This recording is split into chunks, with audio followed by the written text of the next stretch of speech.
بانی کے خلاف کیس میں اسلام آباد پولیس کا انوکھا کارنامہ سامنے آ گیا۔ بانی پی ٹی آئی کی بریت کے باوجود اسلام آباد پولیس نے چالان جمع کروا دیا۔ اسلام آباد کی مقامی عدالت نے ٹرائل کے لیے کارروائی بھی شروع کر دی۔ پی ٹی آئی وکلاء نے بانی پی ٹی آئی کی اس کیس میں بریت کی نشاندہی کر دی۔ 27 فروری 2024 کو جوڈیشل مجسٹریٹ شبیر بھٹی نے بریت کا فیصلہ دیا تھا۔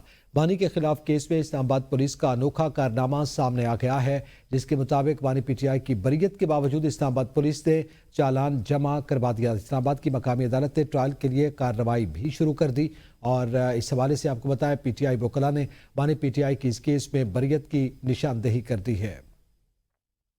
بانی کے خلاف کیس میں اسلام آباد پولیس کا انوکھا کارنامہ سامنے آیا ہے۔ بریت کے باوجود اسلام آباد پولیس نے چالان جمع کروا دیا اور مقامی عدالت نے ٹرائل کے لیے کارروائی بھی شروع کر دی۔